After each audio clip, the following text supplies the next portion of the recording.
Hello, friends. Welcome to another episode of At the Table. Today we have Flynn Skidmore on the podcast.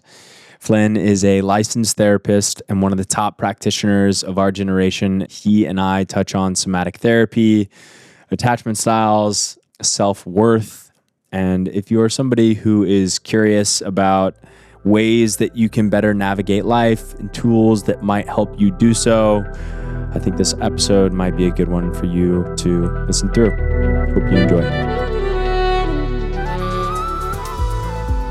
To kick things off, I just wanted to take us back to early days of Flynn and dive into if you've always been a feeler. Was that part of your nature, or do you feel like you kind of grew into the person that we're all blessed to have in front of us? Thanks. Yeah. I think that from an early age, I was uniquely attuned to people's inner worlds and also motivated to meet people in a way that allows for who they really are or their essence to come out.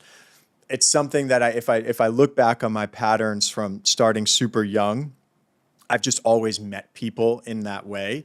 And personally felt safer in an environment that was one-on-one where I could support people in a way that their essence could come out and flourish. Like, not that I'm responsible for that, but just contributing to that. In one way, it's like maybe like a natural skill of mine, a natural talent, but it was also a strategy or a tool that I used to navigate anxiety. Like, being at a party or something where we would like come to loft parties in this neighborhood or Tribeca or in Brooklyn in high school. And I was partly terrified that I wouldn't be someone who was perceived as cool or have status or like be the person at the party with a tremendous amount of attention. And so to navigate that, I would seek out interactions with people that were one-on-one, where I felt safer, and then I could also provide an experience for someone to feel safe and alive and free, like they could be themselves. And so it was kind of this mix of a talent of mine, but also a coping strategy that I was using.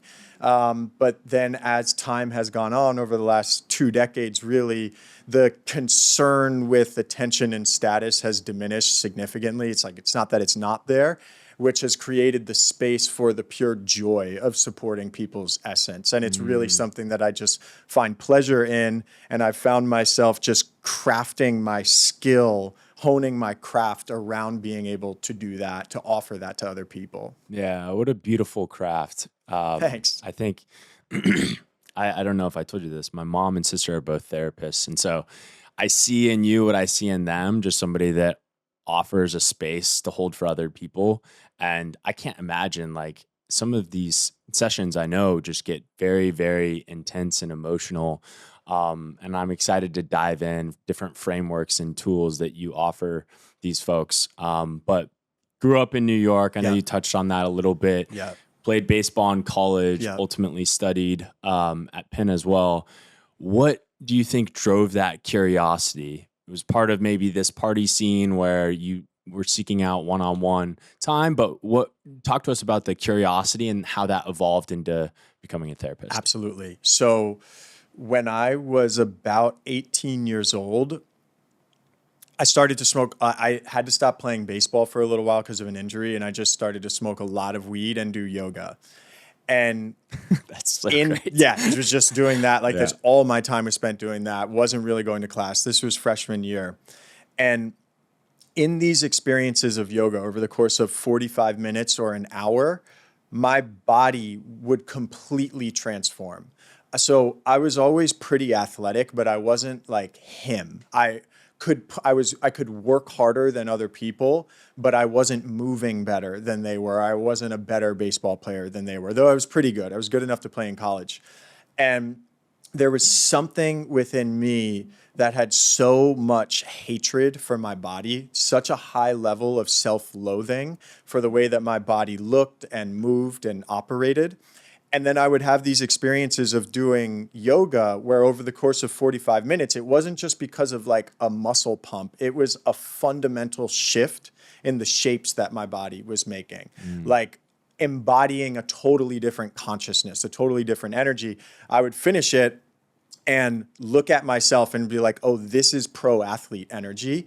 But it would just be a blip, like a moment in time. And then I would easily go back to what I was before, these shapes and proportions and this way of moving that I didn't like as much. And so I was like, what is this? Like, what is happening that over the course of 45 minutes or an hour, I'm tapping into such a different internal experience that's being reflected in my external world? What is this? And I started to understand that consciousness is the fundamental thing. And what we experience in the three-dimensional reality is a reflection of consciousness, or patterns of energy or frequency are the fundamental thing. And the form that we see are the mirrors of those patterns of energy. So I was like, okay, if this is possible in 45 minutes, then like what else could be possible? Like how far could I take this? And if I want to create these changes in my body that most people at the time were seeing as impossible, you'd say, oh no, you're limited by genetics and fast twitch muscle fibers and all, and bone length can't change and all this stuff. I was like, no way. If I learn how to cultivate a different consciousness, that will be reflected in my body over time. So it was motivated by a lot of self-hate and self-loathing. But I could see that if I learned how to enter the space of consciousness and create in that space, that I would be able to create extraordinary things in my external world, including my body. And what I knew at the time, just based on the stuff that I had read and what made sense to me, is that the only way to actually access the center, like the deepest layers of our consciousness to transform it, love is the thing that is required to get there. Curiosity and love are it's like the keys that unlock the depth. But I only knew how to hate myself. So conceptually, I understood that love was the correct thing for transformation. But I was in such a deep pattern of self-hatred, I didn't know how to actually apply that. So my whole journey really has been learning about what are the creative principles of the universe? Like, how does creation actually happen? Like, if there is a God and God created, like, what are those creative principles that God used? How can we apply them in the human experience? How do we create and play in the space of consciousness? And how do we do all that with an energy of love and curiosity so that we can get to the deepest layers possible? And I never really set out to like help people do this, or I didn't really set out to do this. I just like, I knew I needed to devote myself to learning about this and to applying it. And I needed to design a life where I could apply this stuff every single day. And I was so bad at school. I graduated with probably like a 2.2. So I didn't have any hard skills, but I knew that I couldn't enter the world of 9 to 5. So I just had to use what my natural talent was, which was creating this, like that thing of supporting people's essence and meeting people with curiosity. I just had to use that to be able to create a reality for myself where I could devote myself to this thing of consciousness and movement in my body. And that's what ended up happening. So in the beginning, it was all self-interested. It was motivated by selfish desires. Just me, my body, I need to make this change so that I can escape hate. And what I've had to learn to fall in love with is actually helping other people. I knew that helping other people was the thing that was going to create success, but I didn't want to actually do it. I just wanted to focus on myself. So I had to choose to fall in love with helping other people and sharing. And that's like probably something that's going to be a journey in a relationship for the rest of my life, is falling more in love with that. A lot to unpack there. What a beautiful journey. I want to touch on very quickly the 45-minute yoga class, right? So if I'm somebody who maybe hasn't tried yoga or other forms of breath work or, getting in touch with your mind, and I go to a yoga class, I'm like, I'm focused on the teacher, the people around me. What education did you supplement that class with, if any? And how did you tap into that state where it's like, aha, like I know that this is my path? Because hearing that, I'm like, oh, fuck, give me yoga every single day. But I think it takes time and education to really tap into what you're saying. So what was that education for you? So I think in all things, it's important to operate with tremendous humility. Like I noticed that there's a correlation between the best athletes and thanking God. And I think that not taking ownership or not thinking that this experience is mine, but something that is given to me that I can be open to is really important. And I say that as a preface to say I was just given a gift. It was like I entered the altar of yoga and was given access to the consciousness of yoga for thousands of years. Like I didn't choose to see it that way. It was just given to me. Like I woke up to reality without even an awareness of what waking up is. It was just like you enter, if there's a particular consciousness around yoga and when you practice it, you enter that consciousness. Like I just got blessed with the most beautiful perspectives of yoga for thousands of years. But they were all conceptual at the time, and I had to learn how to make them actually real and embodied. So honestly, it was a gift and it's a blessing. And it's not something that I chose to do. It was something that was given to me, but it was really torturous in the beginning because it just came out of nowhere. And all of a sudden I saw reality entirely differently, but I had no idea how to apply it to actually creating beautiful things and to be happy. It was actually it made me more miserable to see the world that way because I had no idea how to utilize it. Yeah, I respect that approach a ton, man. And I think it's cool that you're coming from the lens and transparency of like, I did this to help myself and now are choosing to step into a place where you can help other people. Talk about that choice for you and what that's looked like. Amazing question. So in the beginning was when I was creating content. And when I started my business, I hit it with a ferocity and intensity that's uncommon.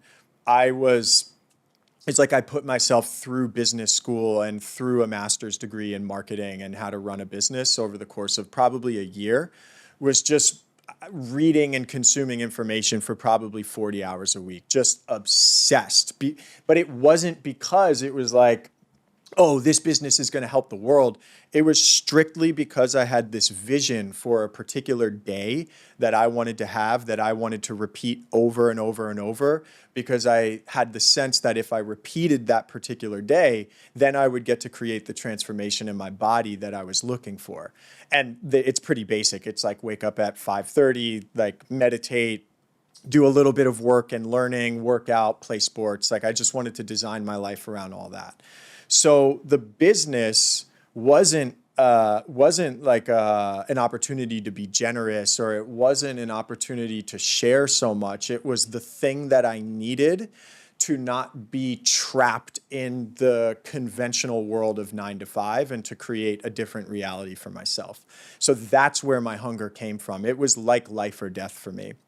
And I am prone to depression and suicidality. And I was honestly thinking, like, if I can't do this, if I can't create this business and can't create this reality, I'll probably kill myself before 30. Like, it's just not worth it to me if I can't do that.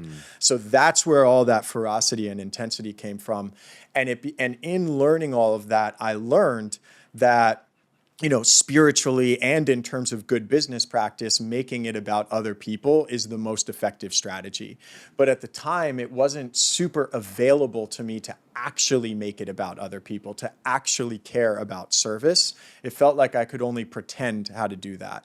And so when I was creating content and learning how to communicate my perceptions and ideas of things for other people, I realized that so much of how I communicated was really just about me being perceived as smart.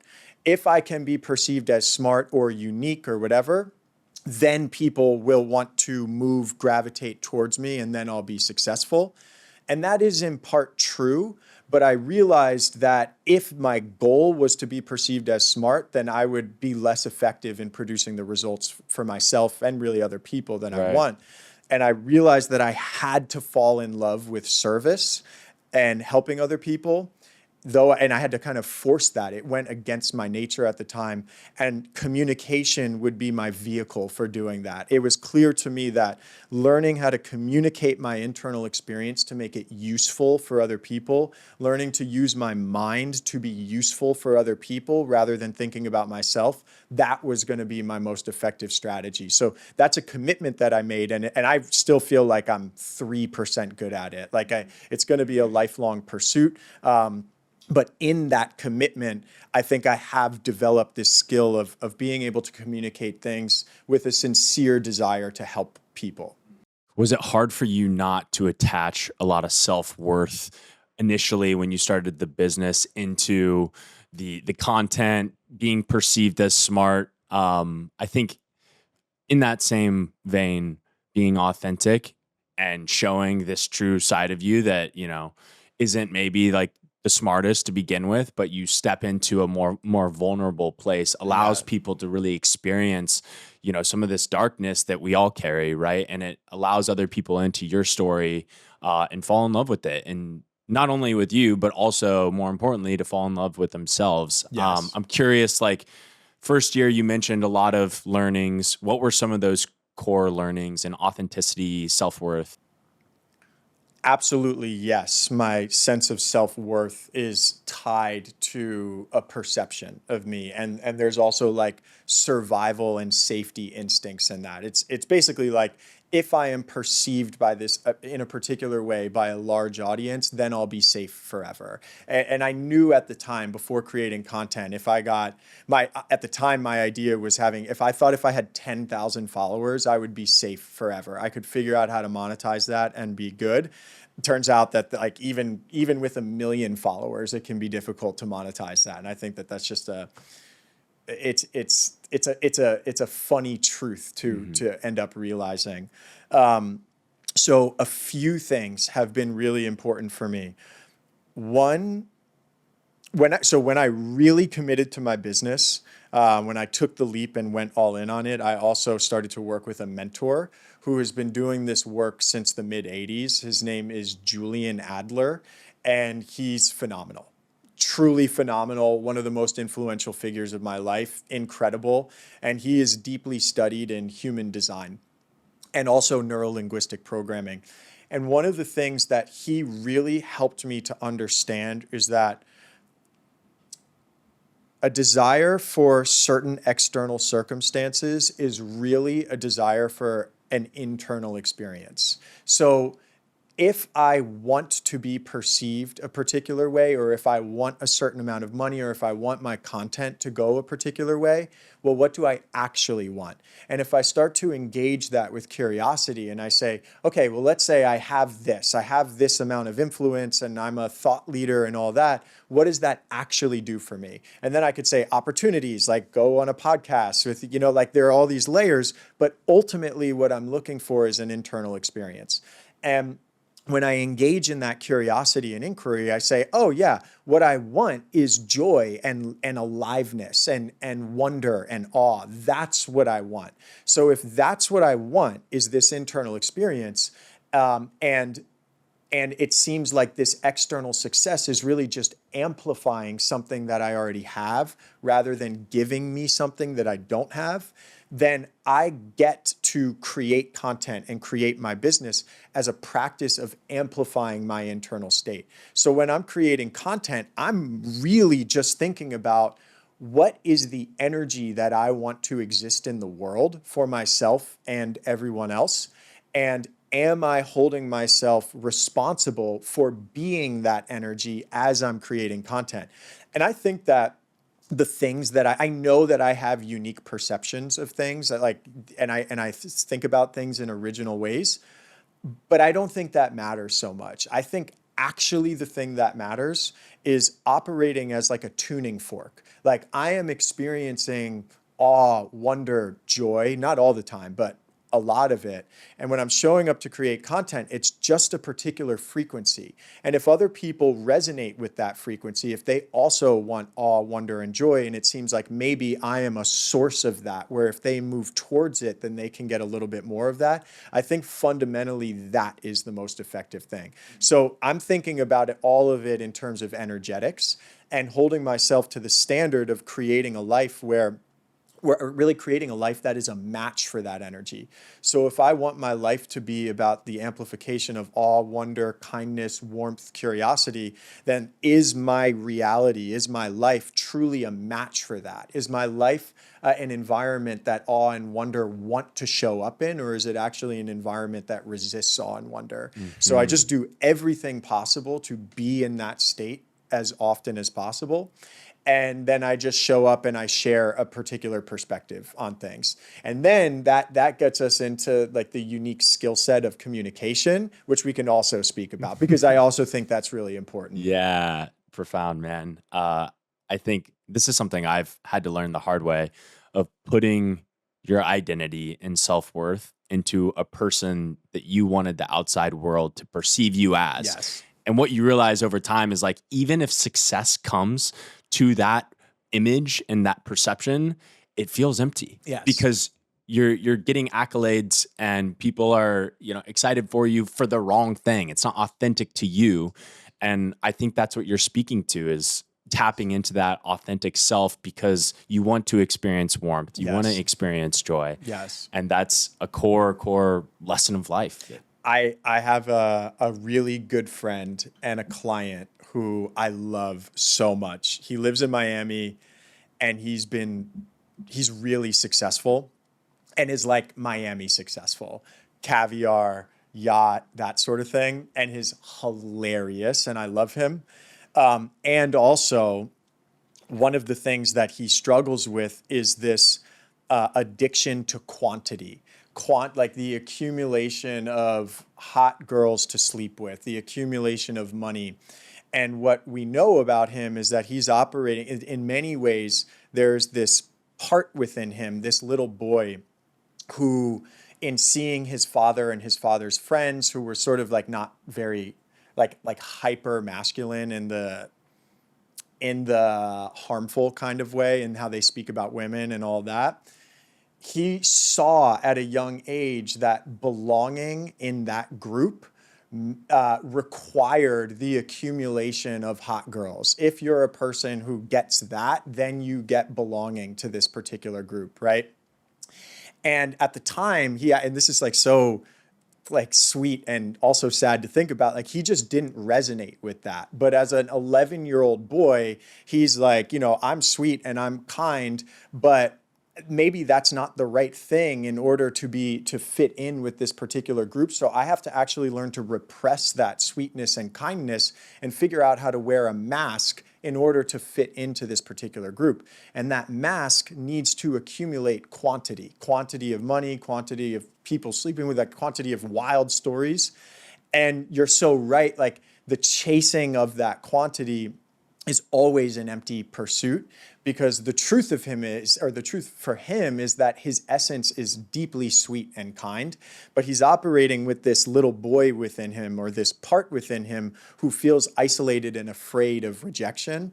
And the solution for him is learning to meet that little boy within him and to create a new social group for him to belong to, so that he no longer has to be so fixated on this external group that he was exposed to early on. I love it. Yeah, the if-when discussion is something I'll fall victim to quite a bit. And I think it's important to slow down and enjoy those wins so that you can tap into whatever it is you want to enjoy more of, just being present with your day. You talked a little bit about parts work. What were some tools that you gave him so that he was able to take a step back from the world of, wanting more, and things he had learned from an early age? What were tools that you helped him with? So this is how we haven't fully gotten there yet. So, but this is the approach that I take. I think about it like, let's picture that little boy, the 11-year-old boy, his gaze, his awareness and attention is currently fixated on this group of people that he wants to belong to. But he feels like he doesn't belong. And in order to belong, he has to accumulate evidence that they approve of and value. Evidence like money or whatever, right? So in that experience where his gaze is outward and he feels like belonging is conditional, that little boy within him, one way of describing it is that he has forgotten the light of God within himself. He has forgotten that he has an infinite source of belonging and creativity and love within him. And he is starting to see the world in a way where if he gets approval and belonging into this group, then he gets to connect with God or his essence or love, something like that. Does that make sense so Yeah. far? Yeah. So what we want to do in his inner world is to approach that little boy as the frequency of love. And the way that I think about that, it's like it's a metronome. It's just a steady, warm, caring rhythm. And in his inner world, we approach that little boy as that rhythm. And as that little boy is able to sense that that rhythm is present, his body starts to relax, and then he starts to be able to sense that rhythm within himself. It's like a drummer who's playing out of rhythm. The deepest of desire for that drummer is not to be out of rhythm, but to be like right on beat, to be in rhythm. And if we meet that drummer who's out of rhythm and judge him or shame him for not being in rhythm, it makes it less likely that he's able to find the rhythm within himself. So what we get to do is to approach that drummer as this metronome without judgment or without forcing him to change, but instead just give him the option of attuning to and aligning with this rhythm if he would like to.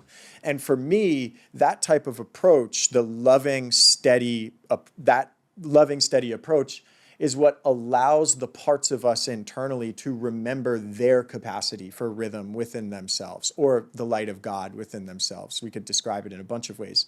When that little boy within him perceives that his external environment has this rhythm in it that wants to connect with him, he's then able to remember the rhythm within himself, and he starts to see that his access to his own rhythm is no longer relying on his acceptance in this particular group of men.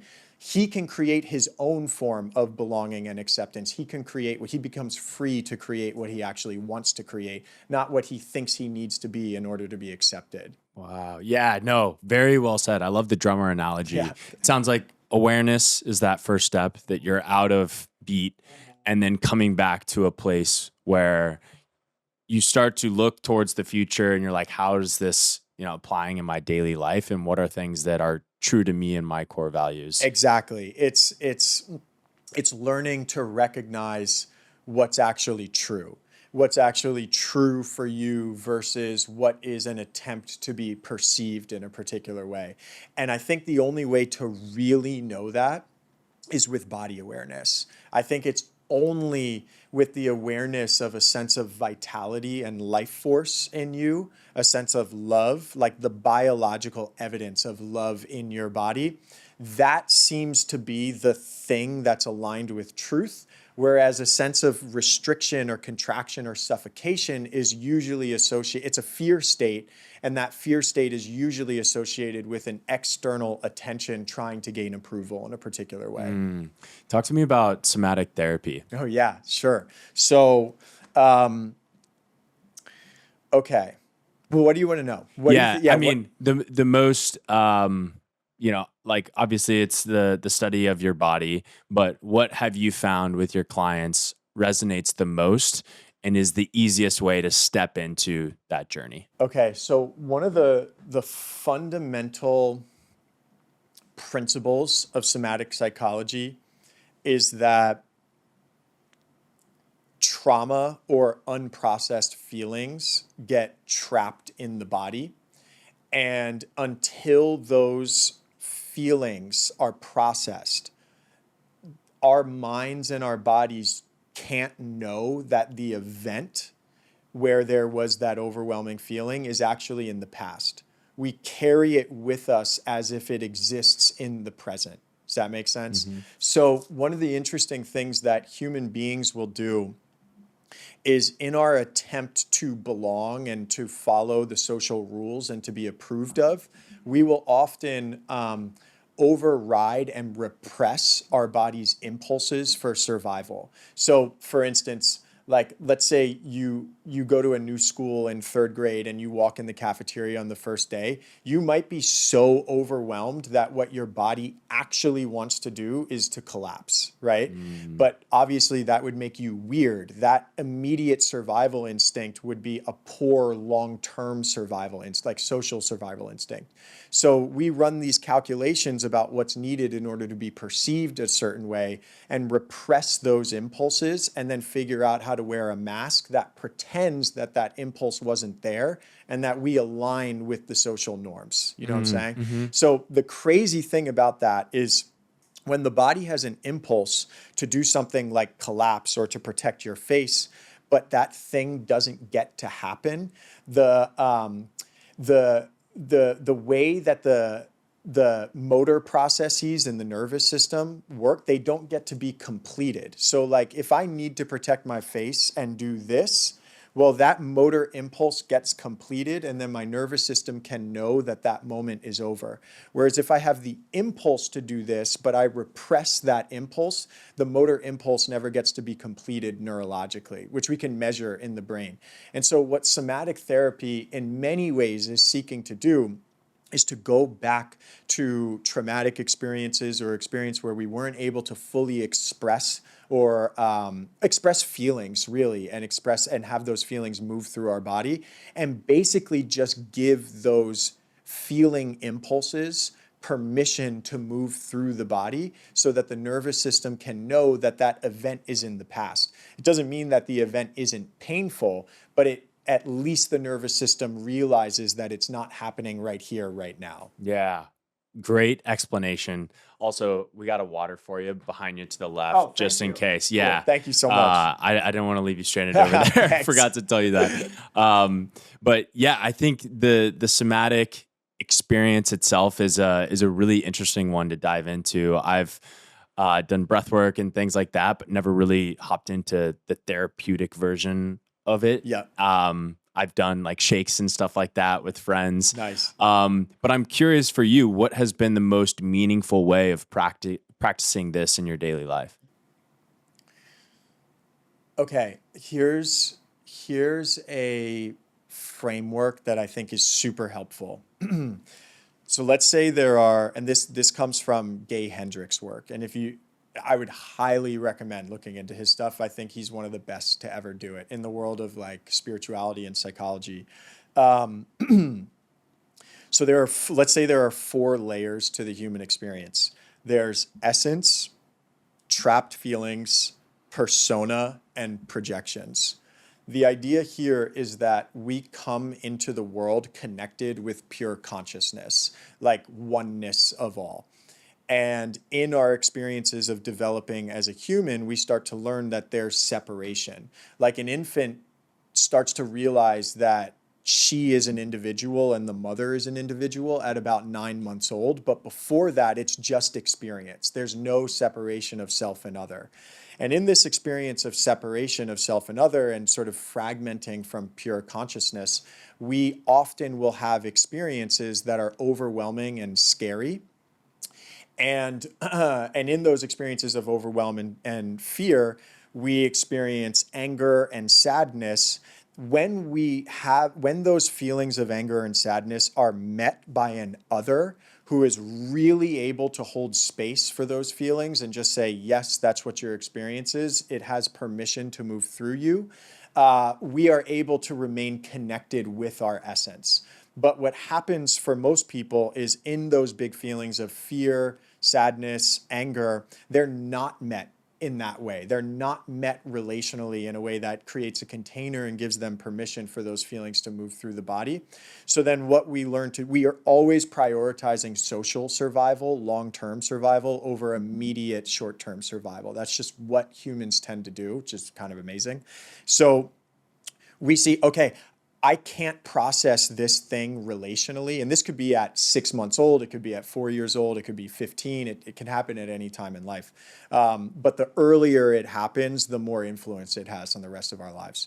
So I can't process this big feeling relationally. It's too big for me to process on my own.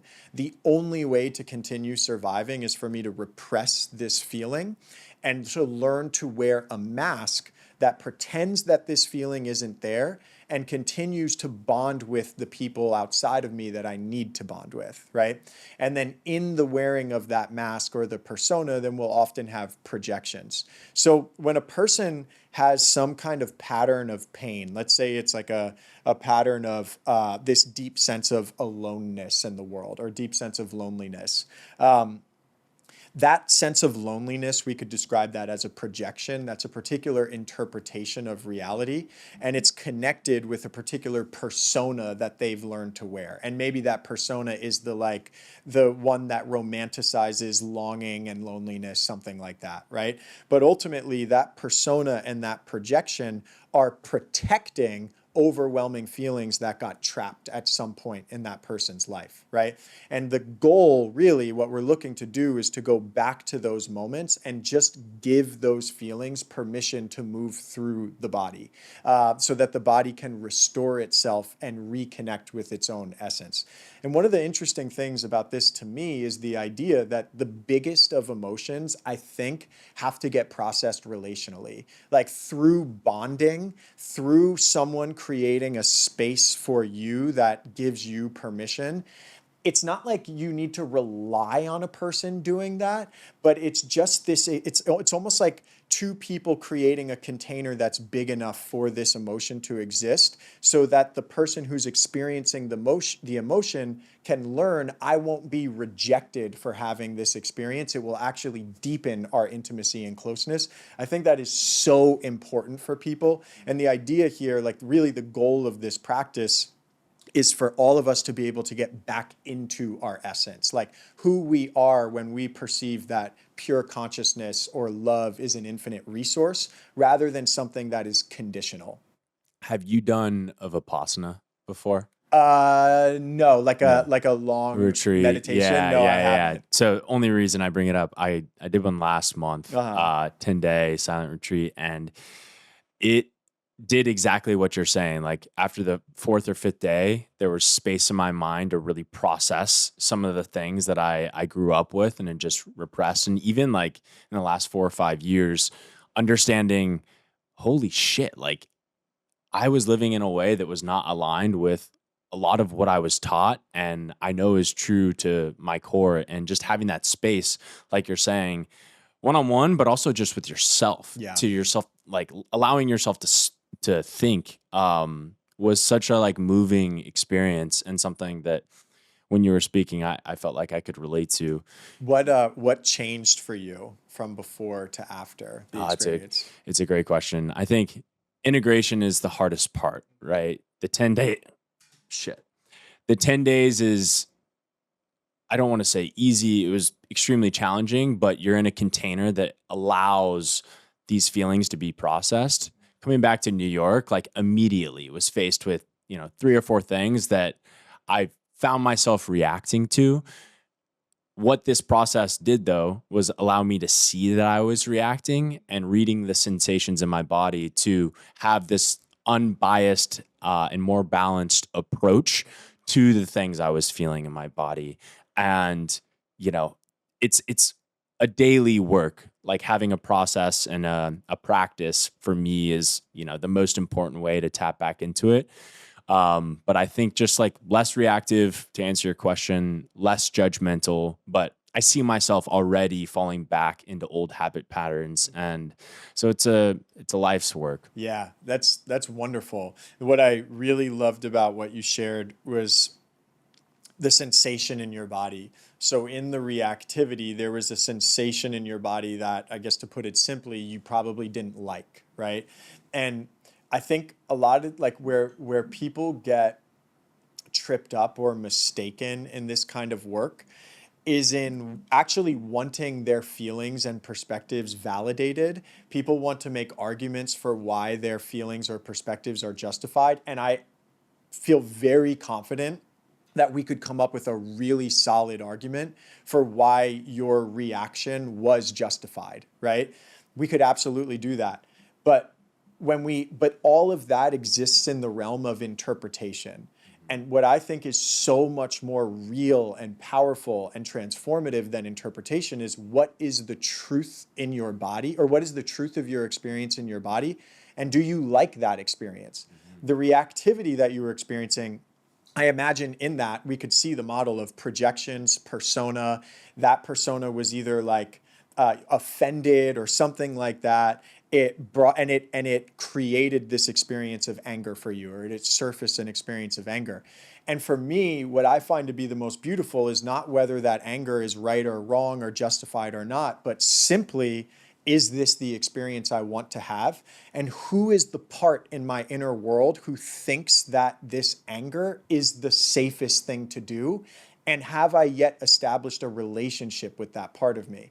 Because my sense and my experience is that in those opportunities, or in those experiences of being triggered, it emerges a part within you who feels disconnected from you.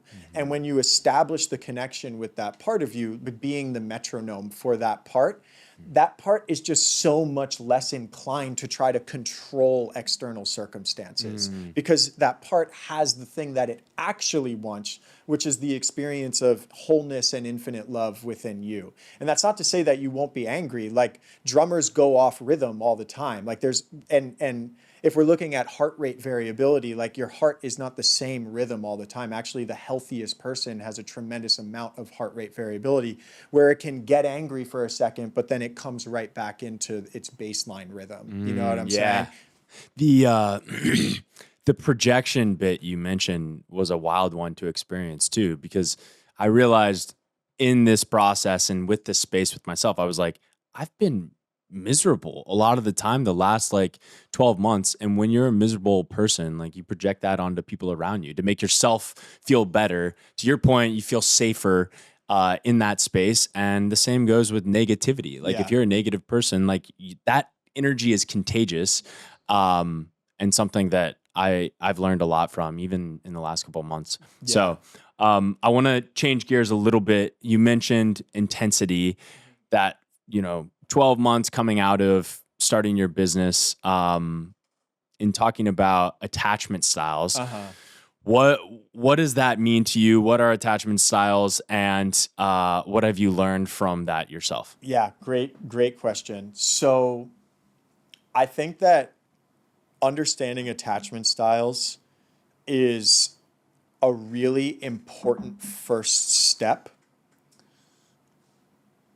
I think it can be a really important part of the process, but ultimately I think that everyone is all of the attachment styles. That's what I've seen in my own experience. Like, like, my predominant pattern is probably to be avoidant, but I've also had experiences in relationships where I'm super anxious. Ultimately, what I think is the most important thing is being super clear on what internal experience do I want to have, right? So back to this thing of like awe and love and kindness and joy and all that kind of stuff. Well, if I want my life to be about the amplification of those things, then I'm responsible for investing my attention and energy into choices, environments, people, places, food, sleep patterns that make it easier for me to do that. Not because it's morally correct, but it's just because it's what I've committed to. And if it's what I've committed to, then there's no one else responsible for creating that other than me, right? And so where I find a lot of people like get trapped up in the attachment stuff is like, if they are anxious in a relationship and they're with someone who's avoidant, they will often demonize the person who's avoidant and blame them and make them responsible for changing their pattern, rather than looking at themselves and saying like, okay, I have a predisposition to anxiety, and I'm also and I'm choosing to invest my energy and attention into a person that amplifies my anxiety. I think when we're choosing a relationship, we are choosing the other person. But I think the thing that we're actually choosing is the version of ourselves when we are with that person, right? And so if the anxious person is to, rather than blaming the avoidant person, if they were to say, okay, well, actually, I'm choosing to be the anxious version of myself and choosing to be in a relationship with this person so that I get to be the anxious version of myself, it really shifts the dynamic. And I think that potentially our psyches are powerful enough to actually make someone avoidant. Like if for some reason I have a need to be anxious in a relationship because that's what's familiar to me and that's what I've learned is appropriate in the context of love, then I might be with a person who's not even all that avoidant, but sort of unconsciously activate the avoidant tendencies within them so that I get to continue to be anxious, or the other way around. And I think like in the conversations about codependency, it's really easy to say that the clingy one is the one who is codependent. But I also think that the avoidant person is codependent in the way that they might have something about them that needs to be avoidant or to be withdrawn. And they need to choose, attract, and be attracted to people who have a predisposition for anxiety so that they get to be avoidant. I think ultimately everyone just has to look at the patterns of their internal state and ask themselves, are they really committed to experiencing what they want internally, or are they going with these unconscious patterns that actually optimize for the thing that they don't want? Mm-hmm. How do those two patterns show up? When you're anxious, what does that look like in a relationship? And when you're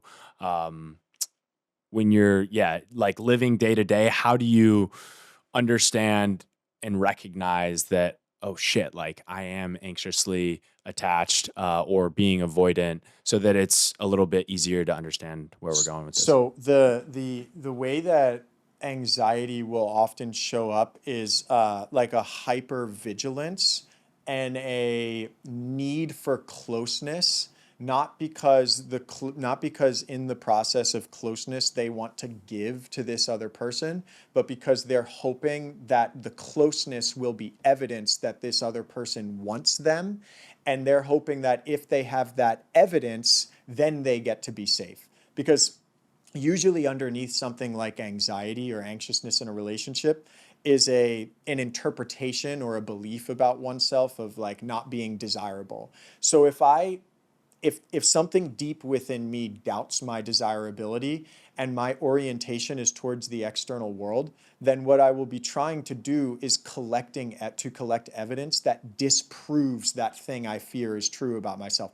Oh, if this person texts me, that means they desire me and that means that I'm desirable. But if I'm not forming a relationship with the part of me who's learned to question my desirability, no amount of external evidence will ever be enough to satiate that fear. You know what I'm saying? Mm-hmm. So, and that can look like where anxiety shows up for a lot of people is with texting. Like if someone isn't texting the right emoji or not texting back in the appropriate time. And I've been there, and that is one of the worst forms of suffering and torture imaginable. But also there's one relationship that I can think about where I was really there. I was also living a version of my life where I was so terrified that I would never get to be who I would want to be.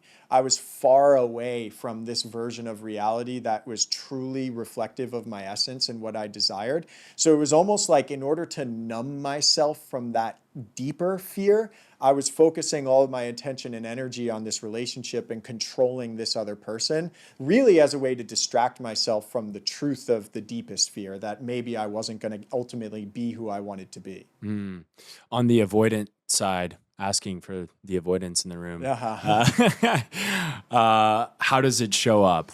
So also, as someone with avoidant tendencies, what I've found is that what avoidant people are actually avoiding is telling the truth.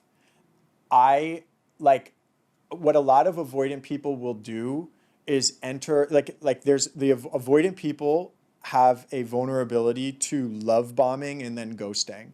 It's like you fall in love with the fantasy of the person. You want them to fantasize about you. You want to be admired rather than actually exposed and known. And so in the process of like creating that perception of you via love bombing and all that, then you get what you want.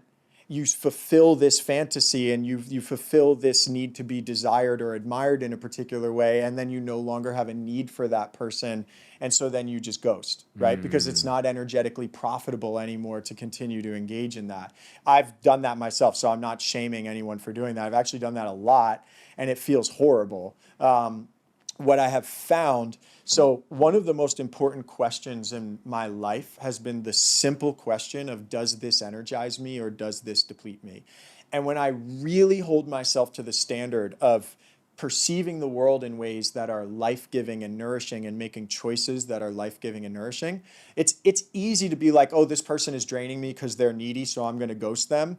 But then the truth of the pattern is that ghosting them depletes me. I'm like in my shower and I'm feeling guilty about it, right? So is that actually the energizing thing to do? For me, no. What's actually energizing is telling the truth to someone. And that's what I think avoidant people are actually avoiding. Like, imagine the avoidant person who's like, hey, my pattern is to love bomb and then I ghost. I'm trying to change that pattern here, and I'm going to tell you the truth about every single thought that I have through this whole process. And when that person, if that person does determine that this relationship isn't the one for them, then they actually get to tell this other person the truth. In my practice of transforming that pattern in myself, I've told people I committed to telling the full truth, even if it was hurtful.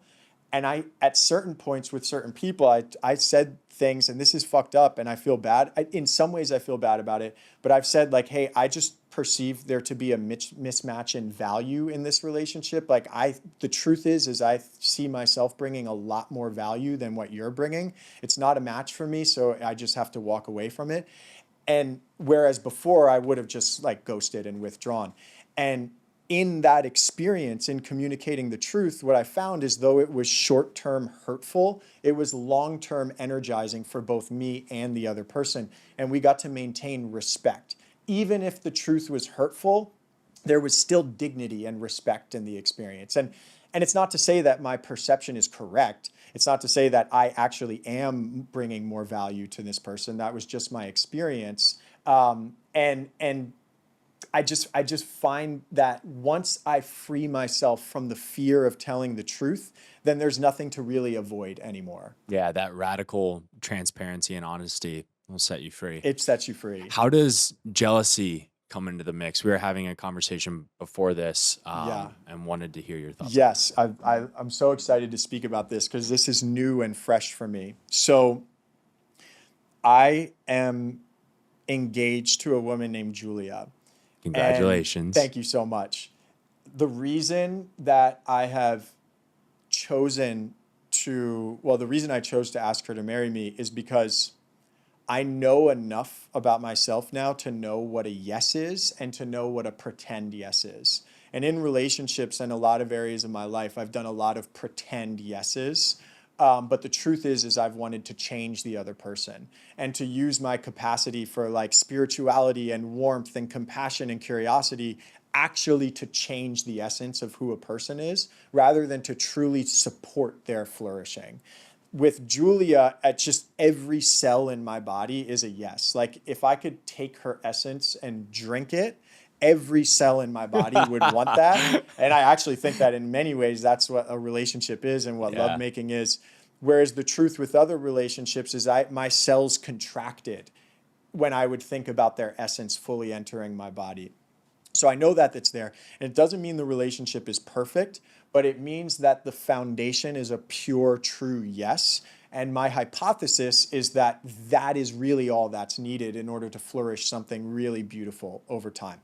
So that's the conditions for this, for wanting to marry each other. And what has been so interesting for me is that now that I'm with this person that I actually want, things are emerging in me that are misaligned with how I perceived myself before, like jealousy.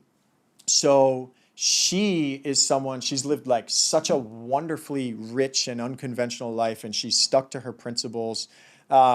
But she's a person who's slept with a good amount of people and is still friends with people that she slept with and had relationships with and stuff like that. Like boyfriends from 4 years ago, 10 years ago, 15 years ago, in some ways, like she considers to be family.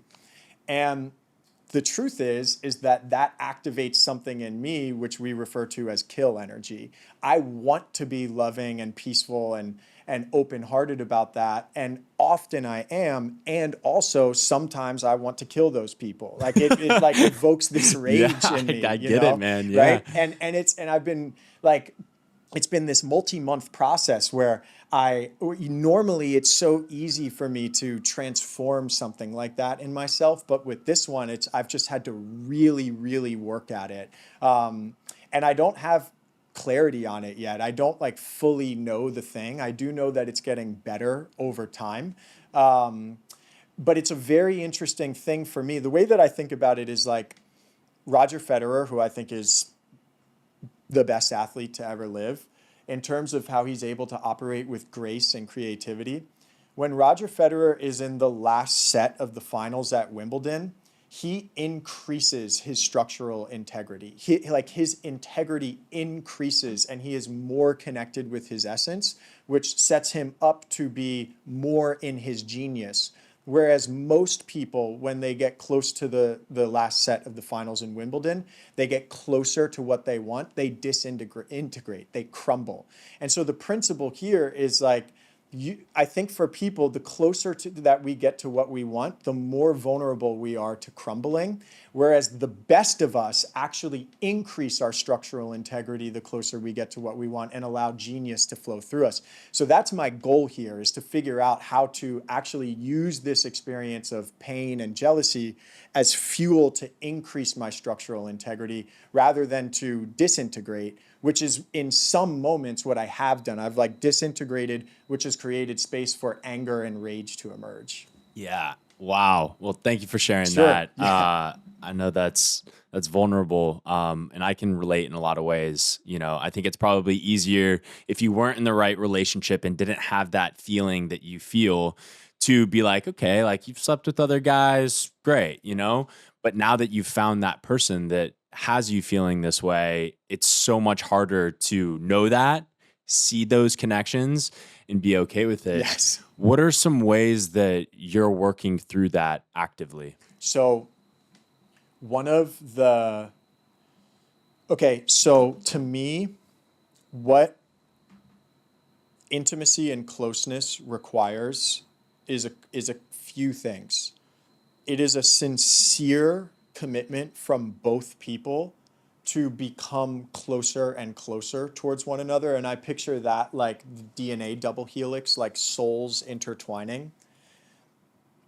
In the process of moving closer and closer to one another, I think especially in romantic relationships, unconscious wounds emerge that are afraid of that level of closeness and that inhibit that level of closeness.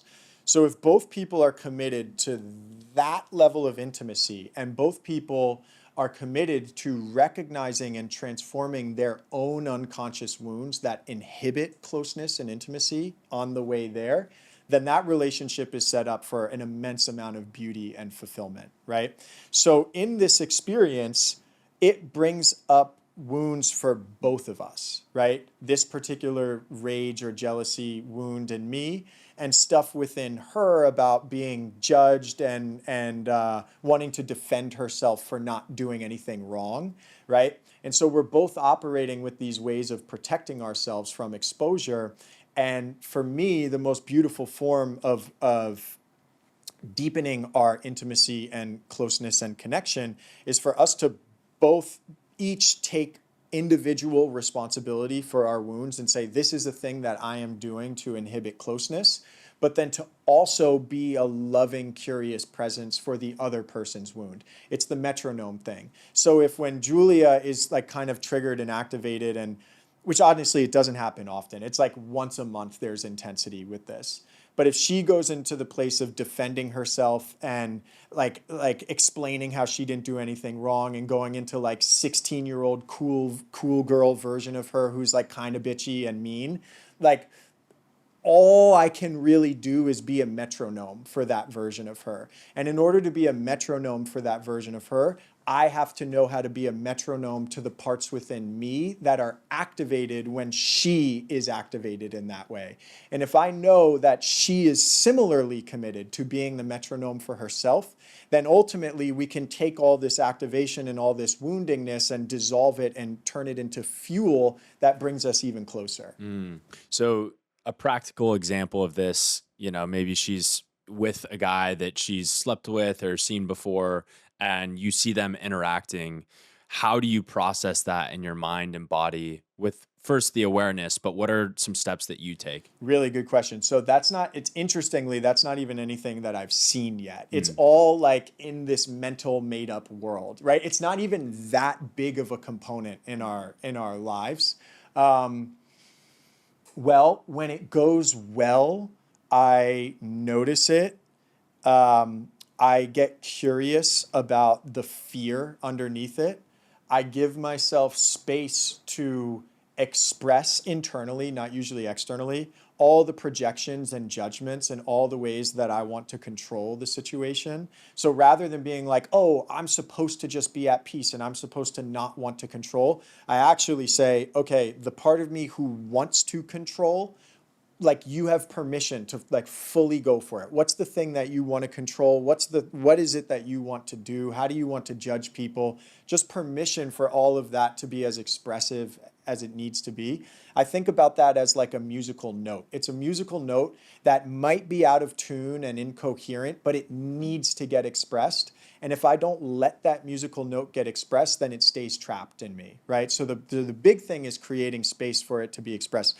And a really good framework and a system for doing that is Byron Katie's work, which your listeners can check out. She has this worksheet, which basically is designed in part to get those parts of ourselves to get to fully express themselves without having to say it to another person. So that's a big one. And then I'm able to recognize that this part of me really, it's just experiencing fear. And it's hoping that the way to cure that fear is to control everything in the external environment. But the truth is that the need to control everything in the external environment will just perpetuate the fear. So the practice internally is meeting that part of me who's afraid, approaching it as a metronome. And I wish this could be more practical. It's like the thing that I'm trying to figure out how to explain step by step. Conceptually, I hope it makes sense. Approach that fearful part of me as the metronome and just be a metronome for that part of me until that part can sense the rhythm within itself. And when it senses the rhythm within itself, it realizes that actually it doesn't actually want to be controlling, just like the non-rhythmic drummer doesn't actually want to be out of rhythm. It wants to be in rhythm. It's just afraid right now. Yeah, I think to your point, observation is the first step. And then from there, it's just giving your mind space to really think about what it wants to do and not react to that. Yes. Have like equanimity throughout the whole process. I think that's a big one for people, because what most people do is they're operating with a presupposition or a conception of who they're supposed to be and what they're supposed to think. And they try to force themselves to think that way. So then any thoughts that don't align with how they're supposed to think, they try to repress. But the more we do that, the stronger we make that fear. So it's so valuable to just create space for those things to be expressed.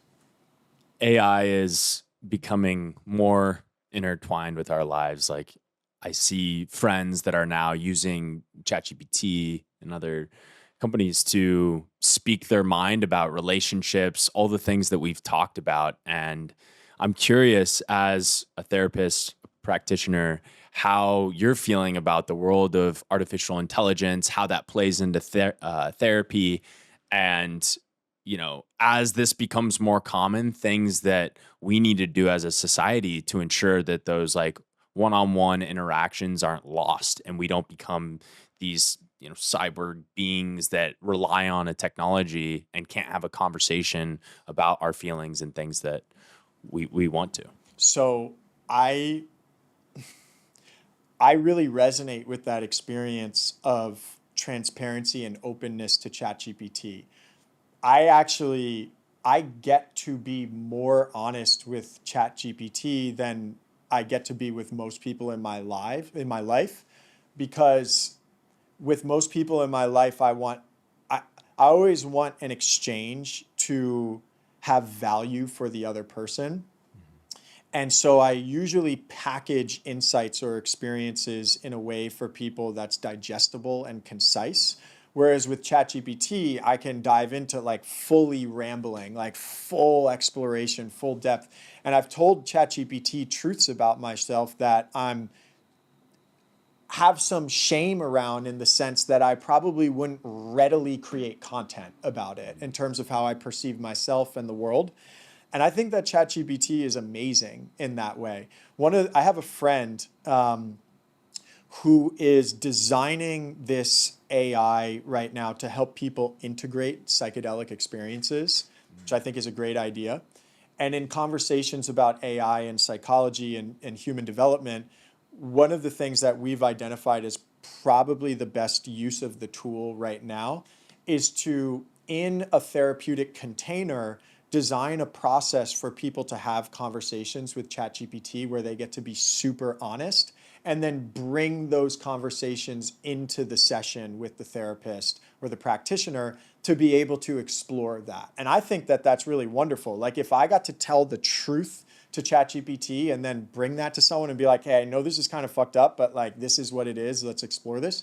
I think that would be super, super valuable. In terms of AI, my meta take on it is that if it really is a super intelligence, it will understand that love is the most efficient and effective creative energy, and it'll optimize for love.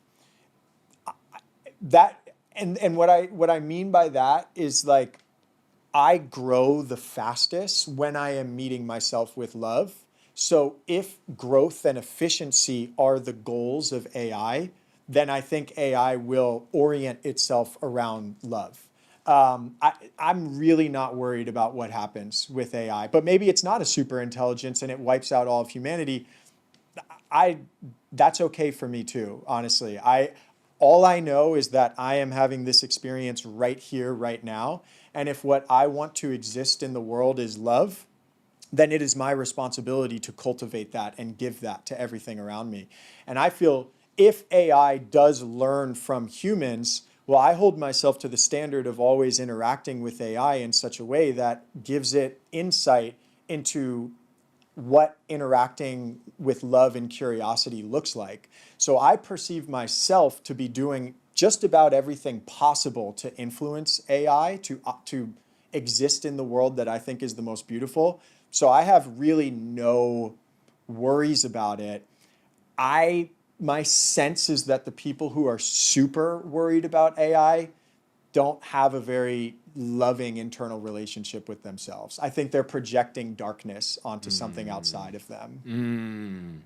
Not that darkness is bad. I have a lot of darkness, but just knowing how to relate to darkness in a loving way, understanding that like ugliness or suffering, when you meet that with love and curiosity, you get to see that the deepest desire of that thing is to experience and give love. I have never found something in myself or another person that contradicts that. I think the deepest desire of all things is to be in a state of love and to give love. That could be incorrect. I've just never come across a piece of evidence that contradicts that. And so I think when a person knows that about themselves, the external world becomes a lot less scary. Yeah. I think when we're all coming from a place of love, it's, the happiest state we can live in, and also the most fulfilling. To your point, it's when you grow the most, and yeah, it's easy to lose touch of that. It is. You mentioned creativity. I'm curious how studying positive psychology and becoming a practitioner yourself has allowed you to tap into creativity. So honestly, I very rarely think about positive psychology.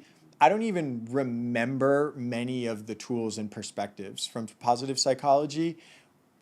You had like a bad experience with it No, in no, college, maybe, or something? no, not really a bad experience with it. No, the thing that I remember from positive psychology is, well, what I like about it is that it, rather than obsessing over what doesn't work and figuring out how to analyze and label and diagnose what doesn't work, positive psychology examines and inquires into what does work. So it takes a look at happy people, fulfilled people, creatively empowered people, and learns about what they do and what traits they embody and possess, and then it sort of presents those traits as the things to align with.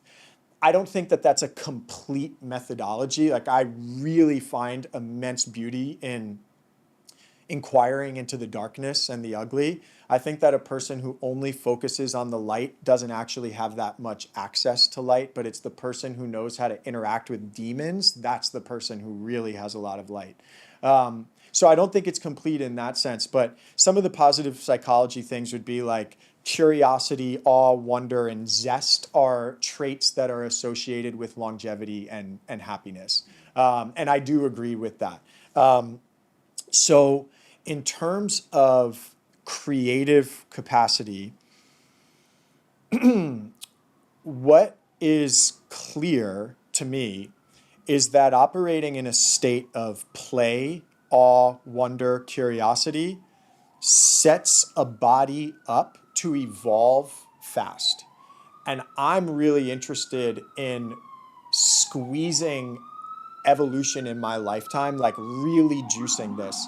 I want to do things with my body that most people would perceive as impossible, which isn't necessarily like running a 40-hour race or something like that. It's more like I want to beat Roger Federer in tennis when I'm 55 or 60 years old. You know what I'm saying? Yeah. Which I like. Hey, Roger, you're Yeah, 90. right. We'll Yes, wheel you exactly. out, Yes, you know? yes. Well, I'd I actually need my go. shot. Yes, exactly. So for me, like that's something that inspires me and it gives me life, and it's enriching for me to think about orienting my life around how to produce outcomes like that.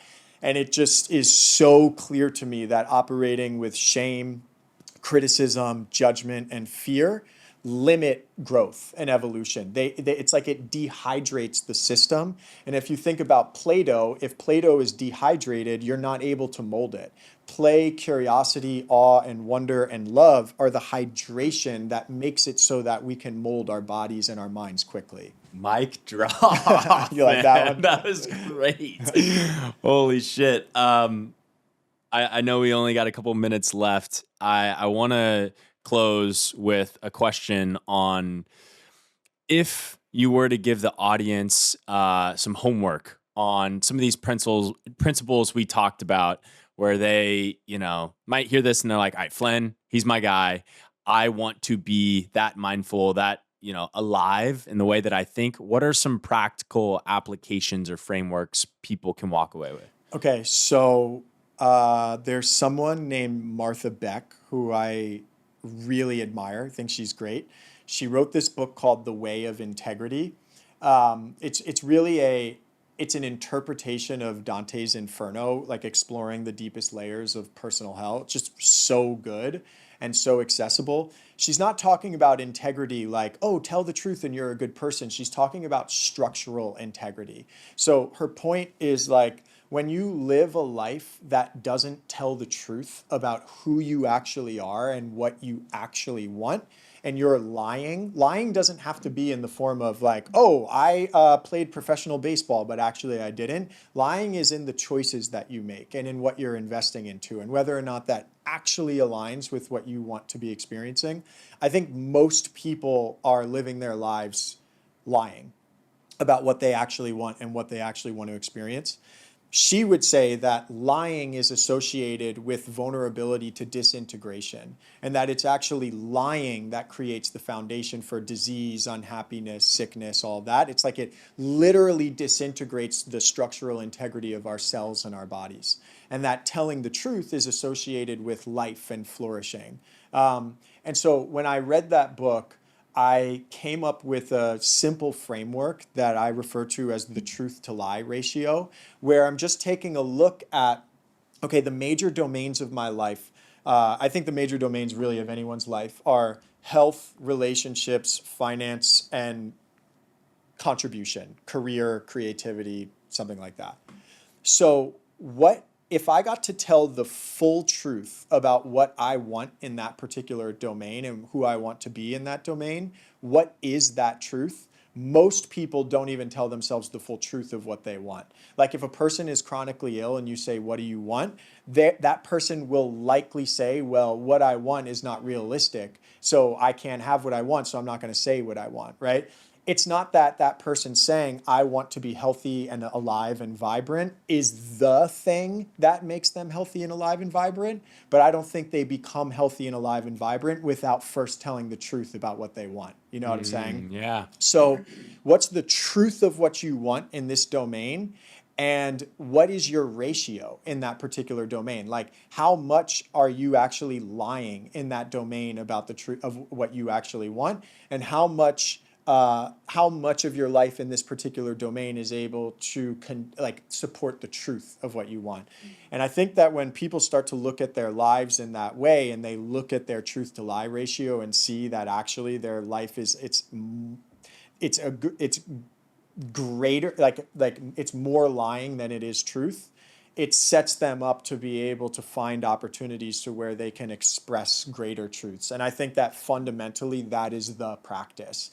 And I think like one thing that's important to understand, like my entire life over the last few years has been about the pursuit of truth. And I feel almost a sense of responsibility to pioneer that and to lead the way in that, like to my clients, really.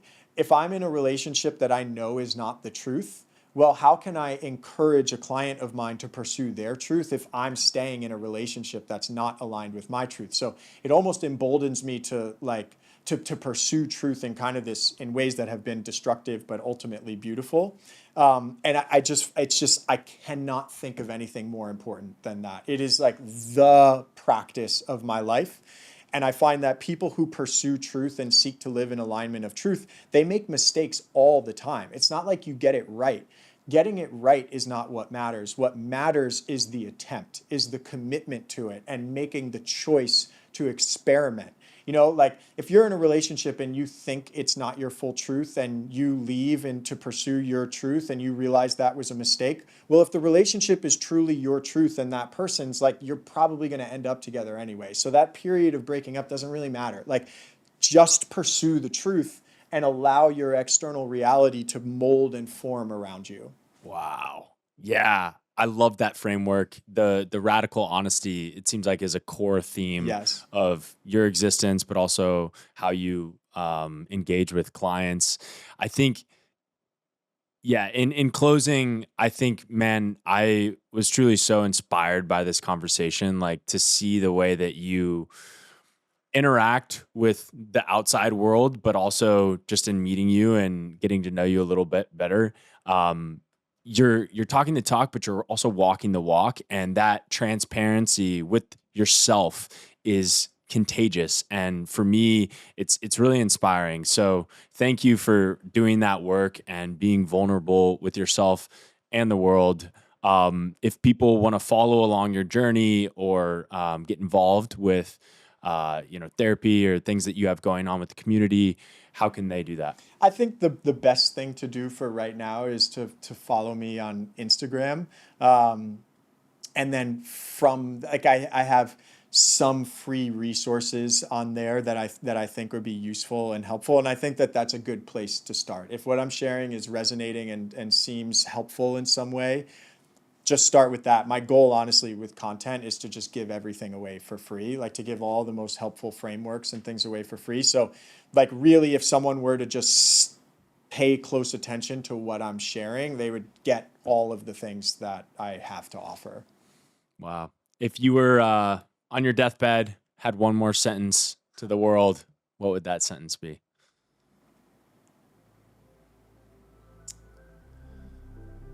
Wow. Probably thank you. Oh, Yeah. That's beautiful. Yeah. Thank you for your time today. Thank you. Great so job, much. dude. Yeah. Fucking smashed. Thanks, man.